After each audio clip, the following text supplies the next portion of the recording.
So we, Whole Whale, the producers of this podcast, have released its annual Giving Tuesday predictions based on an analysis that incorporates an adjusted linear regression, trends in Google search terms around Giving Tuesday, and national giving trends. So George, drum roll. Do you want to Maybe I'll announce the even add big a drum number? roll. I do. What's our prediction?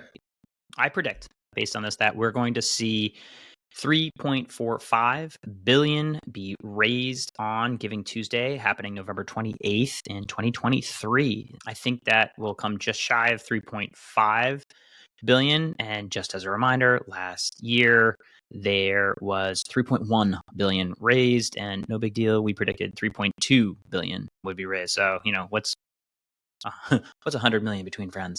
But we're going to see this sort of modest increase continue in terms of percentages year over year.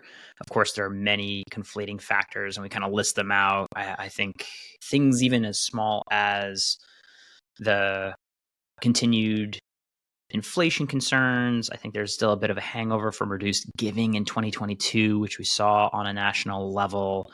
The other thing that may impact is that student loans are now back in full effect. And so, that may affect a lot of long tail giving, but there's institutional giving that gets rolled into this overall number. So suddenly, frankly, a lot of folks under that $1.3 trillion of student debt are now back to paying that in the same way as before. And that just started. So it is hard to predict the future, I'd say, but I think it's going to be in and around those numbers.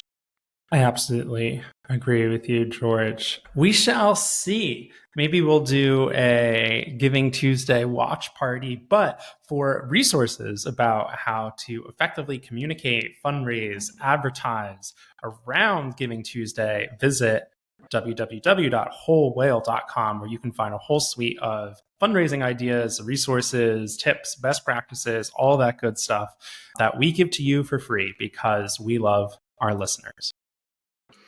Yeah, the takeaways there really are that it's the kickoff to giving season. It's the beginning, not the end of your asks, and to make sure you pace out your messaging, because it is a very noisy, busy time to be asking people for money, but it still can make a difference. Absolutely, George. And by the way, the time to start planning your end of year fundraising is today. Yeah, maybe yesterday. Maybe yesterday, huh?